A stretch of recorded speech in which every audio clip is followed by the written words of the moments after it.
Les recherches ont repris en fin de semaine dans le comté de Pictou pour retrouver Lily et Jack Sullivan, disparus depuis le 2 mai près de leur domicile en Nouvelle-Écosse. Et malgré la mobilisation d'une centaine de personnes, aucune piste concluante n'a émergé et la GRC a mis fin aux recherches. Stéphanie Blanchet fait le point. Les recherches reprises en fin de semaine pour tenter de retrouver Lily et Jack Sullivan n'ont rien donné.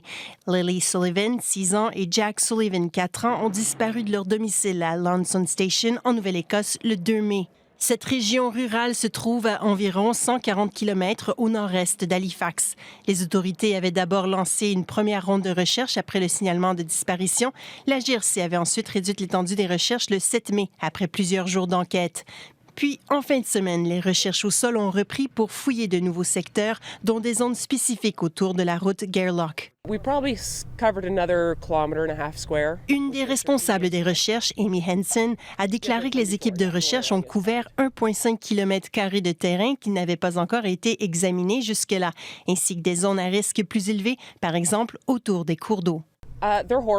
Les conditions sont terribles dans ce secteur boisé, ajoute-t-elle, sous la pluie et avec de nombreux arbres tombés qui font obstacle aux secouristes. Les bénévoles ont donné 10 000 heures aux recherches depuis le signalement. 11 équipes et 115 bénévoles ont participé aux recherches dimanche. Le beau-père de Lily et Jack Sullivan, Daniel Myrtle, se dit très reconnaissant des efforts déployés pour retrouver les enfants. Il espère un dénouement positif qui ramènera les enfants à la maison. C'est le but principal, c'est juste de découvrir la vérité, déclare-t-il.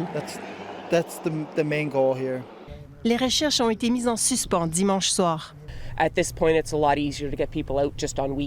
Les recherches prennent du temps et sont fatigantes. Les bénévoles sont aussi beaucoup plus disponibles la fin de semaine, indique Amy Henson.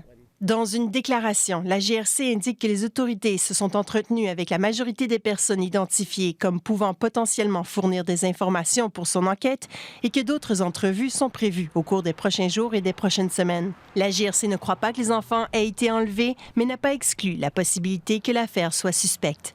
Ici Stéphanie Blanchet, Radio-Canada, Halifax.